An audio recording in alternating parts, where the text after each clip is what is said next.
बिस्मिल्लाहिर्रहमानिर्रहीम। अस्सलाम वालेकुम टू ऑल डियर स्टूडेंट्स। मैं आपका tutor Raza Latif from government post graduate college Samundri Faisalabad.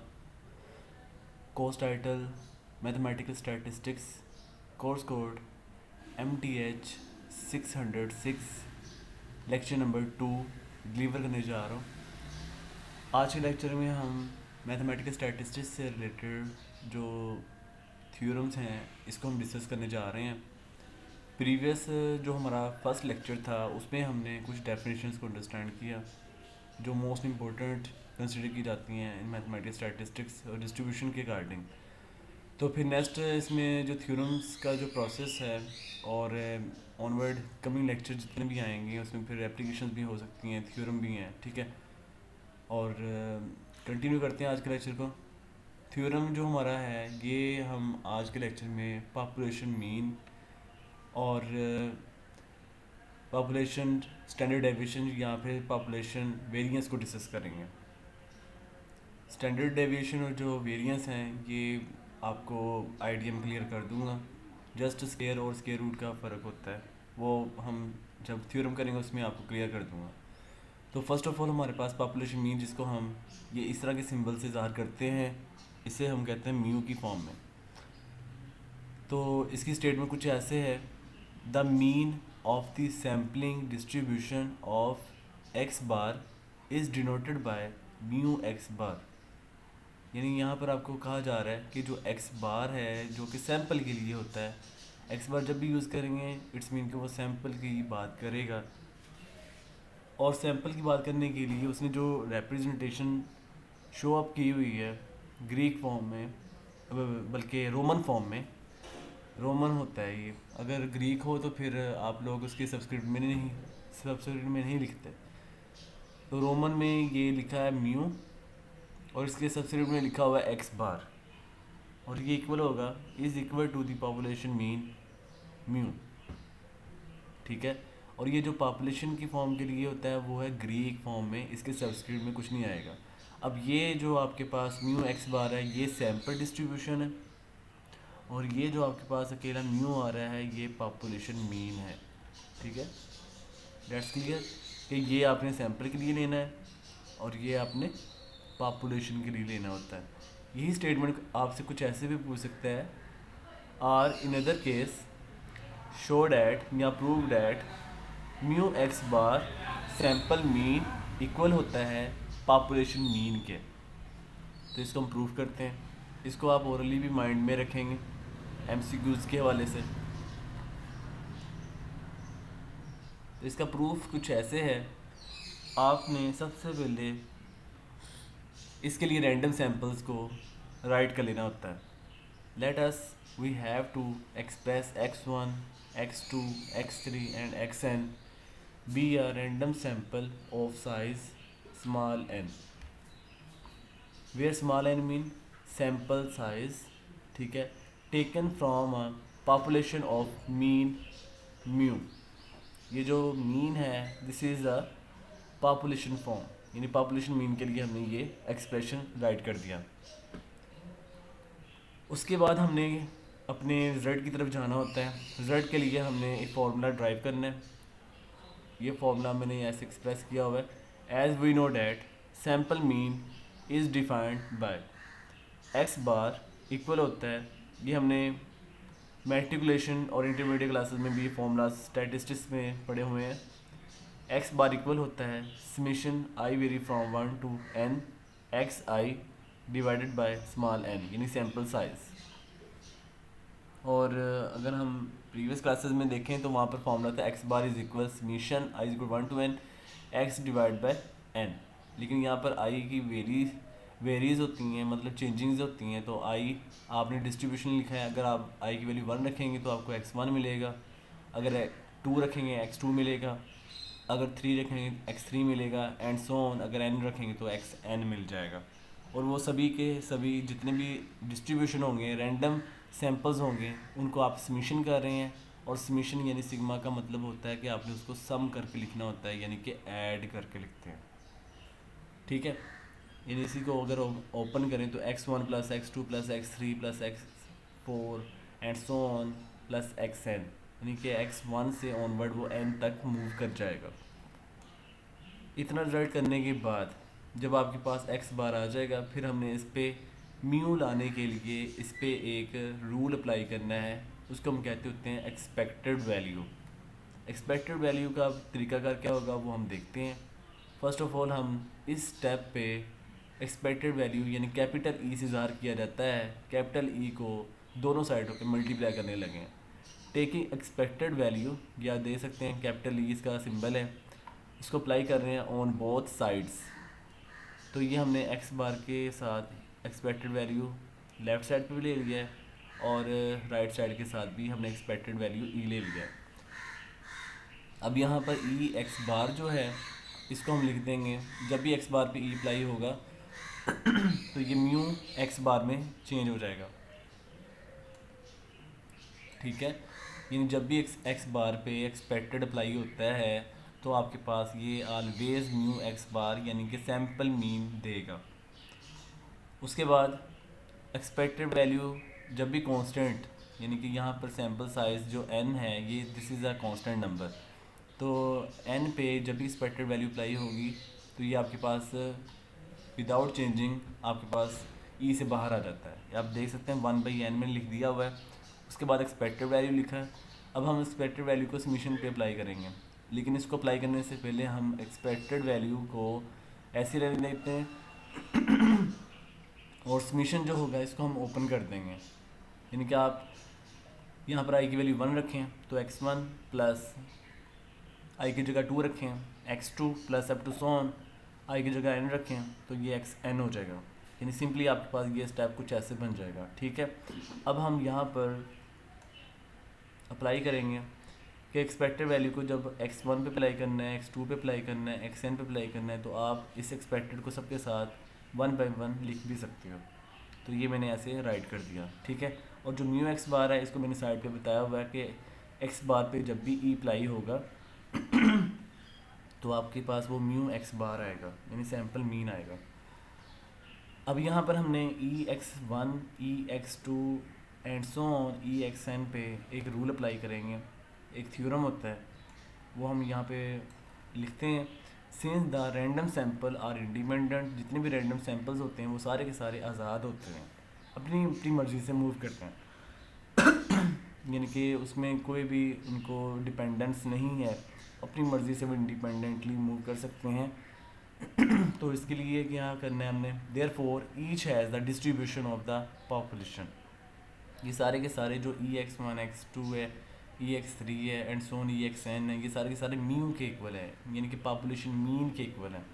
तो ये हम लिखते हैं इसी बात को, जो ये मैंने वर्डिंग लिखी हुई है, ये जो वर्डिंग लैंग्वेज है, डैट इज़ EX1 इक्वल होगा EX2 एंड इक्वल होगा EX3 एंड सो ऑन, ये इक्वल होगा EXN। और ये सभी के सभी सारे के सारे जितने भी रिजल्ट्स हैं जो हमने ये इंडिपेंडेंट किए हुए हैं, this is equal to mu, it's mean a population mean, okay.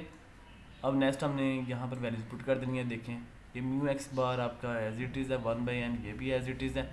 ये EX1 की जगह आप देख सकते हो कि ये मैंने म्यू लिख दिया हुआ है, ऐसे ही EX2 की जगह ये मैंने म्यू लिख दिया है एंड सो ऑन EXN की जगह ये आपने म्यू लिख दिया है, ओके। फिर उसके बाद आपने इसको ऐड कर देना है। तो यहाँ पर हम जब ये सभी म्यूज़ को ऐड करेंगे तो ये आपके पास n टाइम म्यू आएगा यानी कि n म्यू। उसके बाद ये ब्रैकेट के बाहर n है, n से n हमने ब्रेक कर दिया तो आपके पास सिंपली आंसर क्या आ जाएगा, म्यू।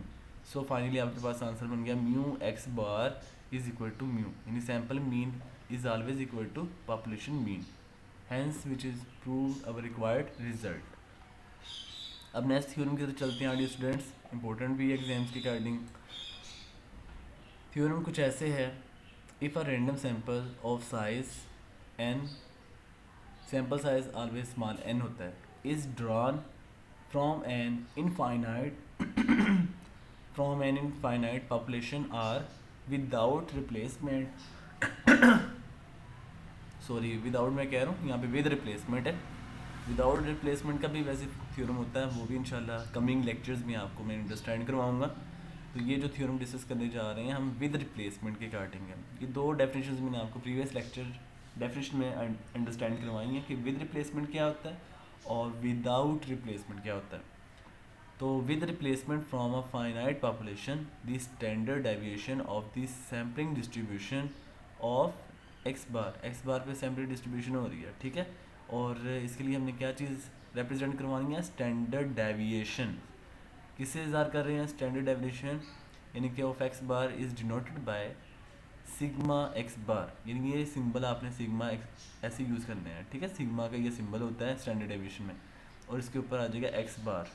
अगर यहाँ पर हम पावर 2 शो कर दें ना, मैं आपको एक बात क्लियर करनी है बस, यहाँ पर अगर हम पावर 2 शो करेंगे this is known as variance.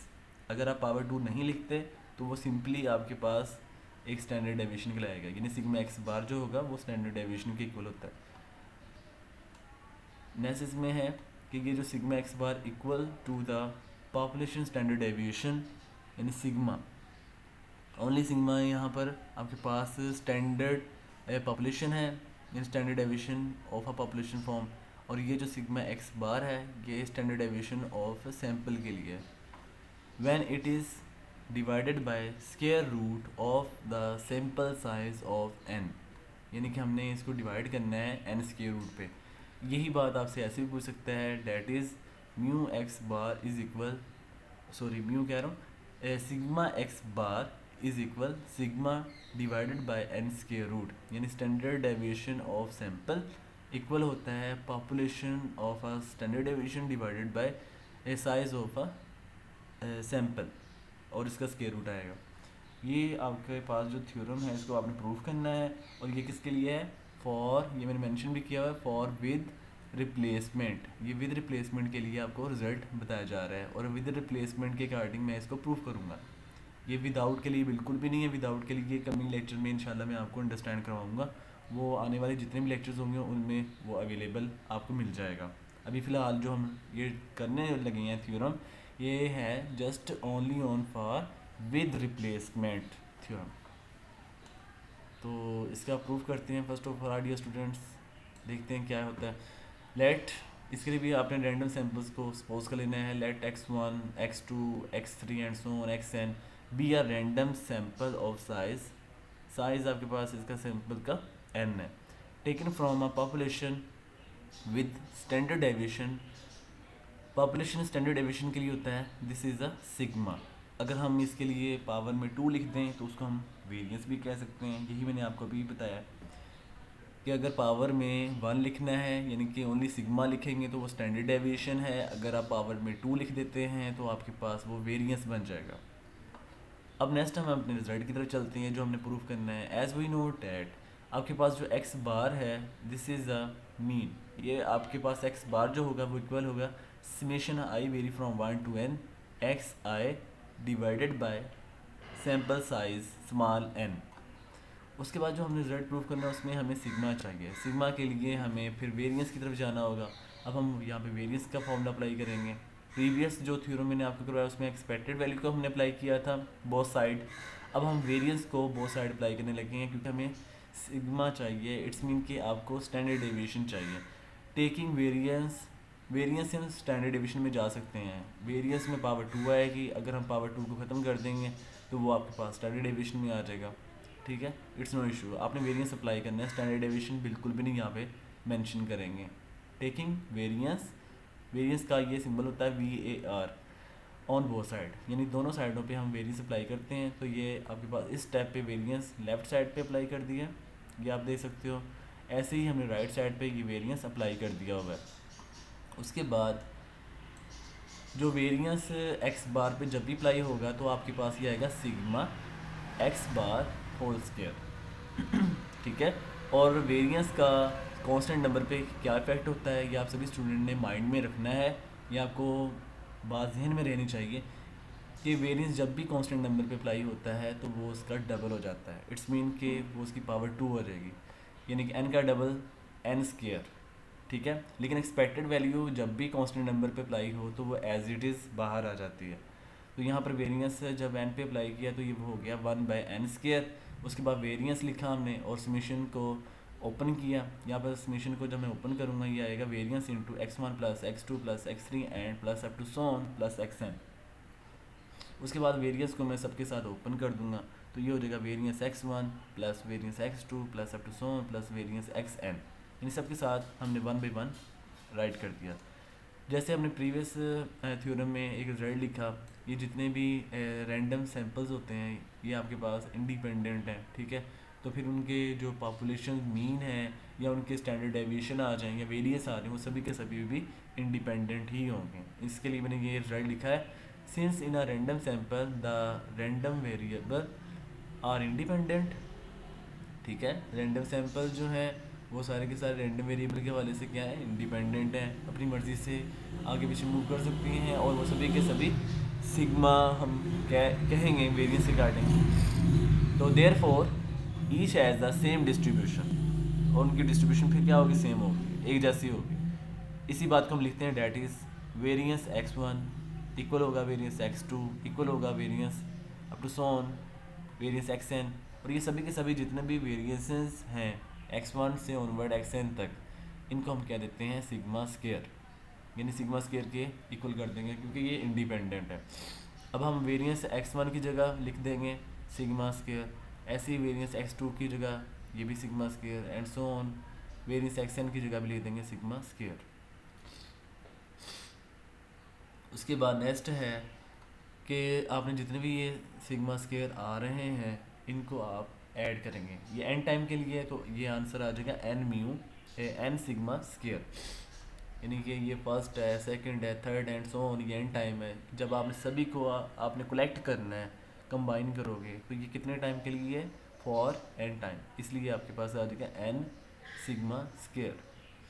उसके बाद यहाँ से एन ए कैंसिल करेंगे तो डिवाइड में जस्ट एन रह जाएगा, तो ये आएगा, तो ये रिजल्ट बन जाएगा सिग्मा एक्स बार का स्केयर इक्वल हो जाएगा सिग्मा स्केयर ओवर एन। यानी प्रीवियस स्टेप में ये ऐसे है ना, यानी कि ये एन से एन हमने ब्रेक किया है, तो ये आपके पास स्टेप ऐसे क्रिएटेड हो गया। उसके बाद हमने यहाँ से स्केयर को क्लोज करना है, क्योंकि ये तो वेरिएंस है, हमें तो स्टैंडर्ड डेविएशन चाहिए। तो स्टैंडर्ड डेविएशन के लिए आपने पावर 2 को रिमूव करना है। इसके लिए क्या करेंगे, taking square root on both side, यही मैंने यहाँ पे स्टेप मेंशन किया हुआ है।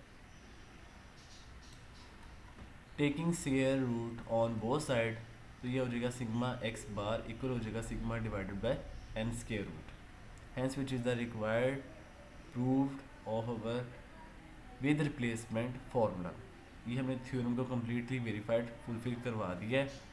तो होपफुली आर डियर स्टूडेंट्स, आज के लेक्चर को सभी स्टूडेंट ने बहुत अच्छे अंदाज में अंडरस्टैंड कर लिया होगा। अगर फिर भी किसी टाइम में कोई कन्फ्यूजन हो, क्वेश्चन कर सकते हैं कमेंट बॉक्स पे, आप अपने फीडबैक दिया करें, और लेक्चर्स को जब अंडरस्टैंड कर लिया करें तो अपना कमेंट ज़रूर राइट किया करें कि आपको लेक्चर के रिगार्डिंग क्या अंडरस्टैंडिंग हुई है, और मज़ीद आप क्या चाहते हैं कि मज़ीद आपको कोई टॉपिक्स की ज़रूरत हो, तो कमेंट्स में राइट कर दिया तो आपको इंशाल्लाह अपडेटिंग डेज़ में उनकी भी वीडियोस मिल जाएगी। तो कमेंट्स सभी स्टूडेंट लाजमी किया करें, ठीक है। इससे ही चैनल की रेटिंग्स बढ़ जाती है और आइडिया होता है कि स्टूडेंट्स के माइंड में क्या है, और वो आगे या कोई भी टॉपिक चाहते होंगे तो हम मज़ीद उस पर अपनी एफ़र्ट स्ट्रगल ज़रूर करेंगे इंशाल्लाह आप सभी स्टूडेंट्स के लिए। तो ख्याल रखिएगा डियर स्टूडेंट्स, दुआ में याद रखिएगा। अल्लाह हाफिज़ एंड स्टे ब्लेस्ड।